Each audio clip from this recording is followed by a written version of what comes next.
Good morning, student. Today we are starting the next topic, atomic spectrum. The spectrum obtained of the characteristic behavior of an individual atom is called atomic spectrum. The atomic spectra are two types. ठीक है, हर कोई atom अपना एक atomic spectrum रखता है, मतलब अगर उस पर कोई रेडिएशन डाला जाए तो वो एनर्जी को एब्जॉर्ब कर सकता है या एमिट कर सकता है। नंबर वन, ये दो टाइप का होता है, emission spectra and absorption spectra. Emission spectra, when the radiation is emitted by atomic species are analyzed by prism, the spectra obtained distinct bright lines. The spectra of this type are called emission spectra. ठीक है, अगर कोई atom कोई species है तो अगर वो क्या करता है, रेडिएशन एमिट करता है, ठीक है, और इसको अगर हम प्रिज्म से एनालाइज करें तो यहाँ पर हमें उसकी डिस्टिंक्ट ब्राइट लाइन ये चलती हुई दिखाई देती है, जिसको हम एमिशन स्पेक्ट्रा कहते हैं। इन लाइनों के कारण ही इसको लाइन स्पेक्ट्रम बोला जाता है, emission spectrum. Absorption spectrum, the spectrum obtained by the selective absorption of certain wavelength by a substance from the electromagnetic radiation known as absorption spectrum, such as spectrum consisting of dark lines. अगर कोई atom एक selective wavelength का radiation absorb करता है तो वो absorption spectrum कहलाता है, और इसमें एब्जॉर्प्शन स्पेक्ट्रम में डार्क लाइंस देखी जाती हैं, जैसा कि नीचे दिखाया गया है। ठीक है, next, line spectrum of hydrogen. When an electric discharge is pass through gaseous hydrogen, the hydrogen molecule dissociate and the energetically excited and emit electromagnetic radiation of discrete frequencies. देखिए, जब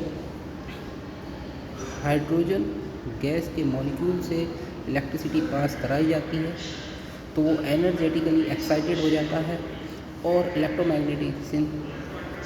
इलेक्ट्रोमैग्नेटिक रेडिएशन का emission करता है। ठीक है, अब इस spectrum को आपको नीचे दिखाया गया, जो लाइन दिखाई गई है, इस तरह का स्पेक्ट्रम देखने को मिलता है हाइड्रोजन। इसमें ये सीरीज़ है, ये सीरीज़ आपको याद रखनी है।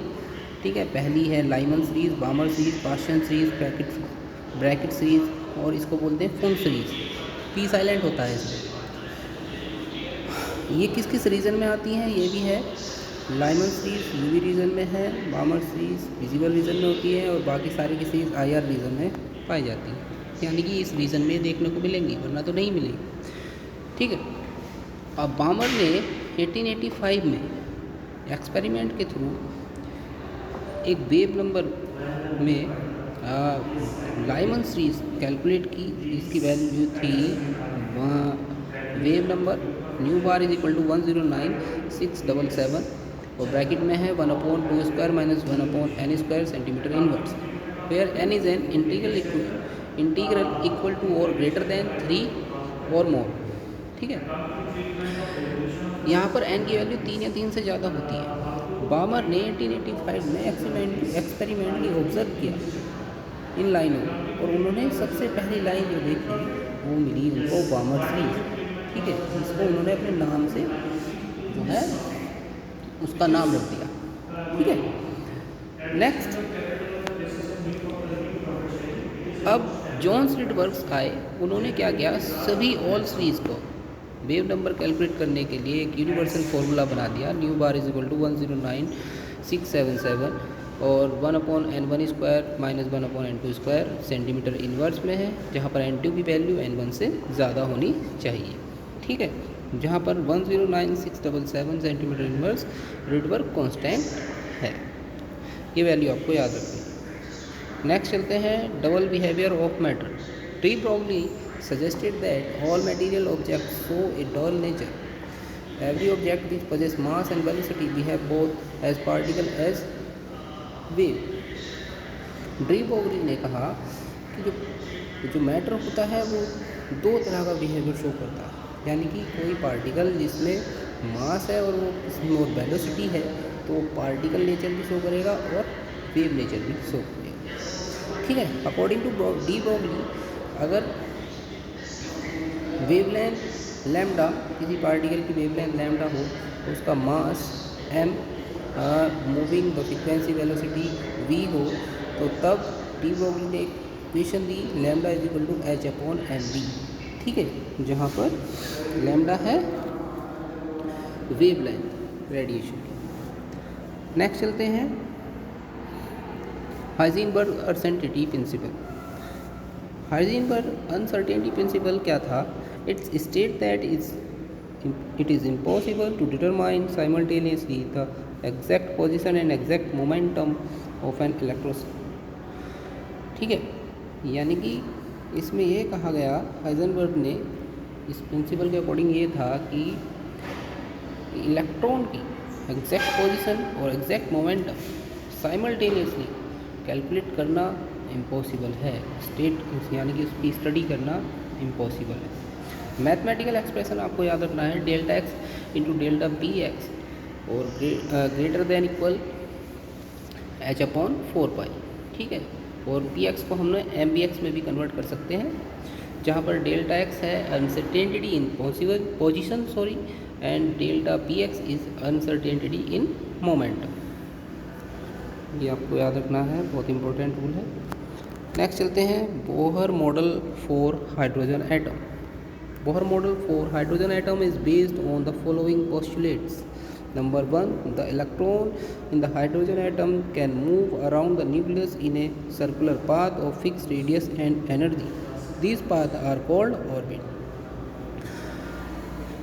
बोहर ने बताया कि जो हाइड्रोजन का एटम होता है उसमें इलेक्ट्रॉन जो है वो न्यूक्लियस के चारों एक सर्कुलर पाथ में फिक्स रेडियस में, एक सर्कुलर जो पाथ होता है उसकी फिक्स रेडियस में और फिक्स एनर्जी के साथ मूव करते हैं, जिनको हम ऑर्बिट बोलते हैं। यानी कि इलेक्ट्रॉन जो न्यूक्लियस के चारों ओर मूव करते हैं वो एक ऑर्बिट में मूव करते हैं। इलेक्ट्रॉन, ये है number 2, electron will move from lower stationary state to a higher stationary state when energy is absorbed and energy is emitted when electron moves from higher stationary state to lower stationary state. मतलब ये है, कोई electron अगर low energy level से high energy level में जाता है तो वो एनर्जी एब्जॉर्ब करता है, और हाई एनर्जी लेवल से लो एनर्जी लेवल में आता है तो एनर्जी एमिट करता है। ठीक है, number 3 point, the frequency of radiation. Radiation की frequency nu is equal to होता है डेल्टा ई अपॉन एच, जहाँ डेल्टा ई है E2 minus E1 upon H. E1 E2 हैं are the energies of lower and higher energy states. ठीक है, energy states का मतलब ये है कि जो सेल होती है n is equal to 1, n is equal to 2, पहली cell, second cell, third cell, ठीक है, वो एनर्जी स्टेट्स कहलाती है या एनर्जी लेवल भी उनको बोला जाता है। ठीक है, number 4, the angular moment of an electron in a given stationary state expressed in MPR is equal to NH upon 2 pi. जो इलेक्ट्रॉन स्टेशनरी स्टेट में मूव करता है उसका मोमेंटम, एंगुलर मोमेंटम होता है MPR is equal to NH upon 2 pi. ये value आपको याद रखनी है, बहुत आती है ऑब्जेक्टिव में। Next, the stationary state for electron are numbered n is equal to 1, 2, 3. These integral numbers are known as principal quantum number. Electron जिन स्टेशनरी स्टेट में मूव करता है, अगर पहली स्टेशनरी स्टेट है तो उसको 1 से रिप्रेजेंट करते हैं n is equal to 1, और दूसरी है तो n is equal to 2, तीसरी है तो n is equal to 3, जिनको हम प्रिंसिपल क्वांटम नंबर बोलते हैं। Number 6, the radii of stationary states are n is equal to n square a nought. ठीक है, कोई सी स्टेशनरी स्टेट जिसमें इलेक्ट्रॉन मूव कर रहा है उसकी न्यूक्लियस से रेडियस कैलकुलेट करनी है तो उसका फॉर्मूला होता है R N is equal to N square A nought, जिसमें ए नोट की वैल्यू है 52.9 picometre. 7, energy of stationary state E N is equal to होता है minus R H 1 upon N square, जहाँ पर आर एच जो है वो रिडवर कॉन्स्टेंट है जिसकी वैल्यू 2.18 इंटू 10⁻⁻18 जूल होती है। 18, Bohr's theory can also applied for hydrogen like substance. Bohr's theory जो है वो हाइड्रोजन की तरह जिनमें एक इलेक्ट्रॉन पाया जाता है ऐसे स्पेसिस पर भी अप्लाई हो सकती है, like helium positive, lithium 2 positive, beryllium 3 positive. लेकिन कंडीशन यही है कि इलेक्ट्रॉन एक ही होना चाहिए। ठीक है। नेक्स्ट 9 नंबर पॉइंट है velocity of electron increases with increase of positive charge on the nucleus and decreases with increase of principal quantum number. समझे आप? यानी कि इलेक्ट्रॉन की वेलोसिटी जो वो मूव करता है वो इंक्रीज हो जाती है अगर न्यूक्लियस में पॉजिटिव चार्ज इंक्रीज हो जाए, और डिक्रीज हो जाती है अगर प्रिंसिपल क्वांटम नंबर बढ़ जाए। ठीक है। Limitation of Bohr model, it fails to account for the first detail of hydrogen atom spectrum by using spectroscopy techniques। यह मॉडल इस कारण भी फेल हुआ कि एक स्पेक्ट्रोस्कोपी टेक्निक होती है, उससे अगर इसकी फाइनली स्टडी की गई तो उनके जो एक पैरामीटर्स थे उन पर ये फेल हो गया। Number 2, this model is also unable to explain the spectrum of atoms other than hydrogen, for example helium atoms which possess only 2 electron। ठीक है। दूसरा रीज़न ये था लिमिटेशन का इसका कि ये सिर्फ एक ही इलेक्ट्रॉन जिस स्पेसीज में है उस पर ही एप्लीकेबल था। जैसे कि हीलियम जिसमें 2 इलेक्ट्रॉन पाए जाते हैं उसका स्पेक्ट्रम शो नहीं कर पाया। Next, it could not explain the ability of atoms to form molecule by chemical bonds. ये भी एक्सप्लेन नहीं कर पाया कि किस तरीके से कोई एटम मॉलिक्यूल बना लेता है। ये सभी आगे चल कर के साइंटिस्टों ने ये चीज़ें क्लियर की। नेक्स्ट टॉपिक हम नेक्स्ट वीडियो में पढ़ेंगे। Thank you.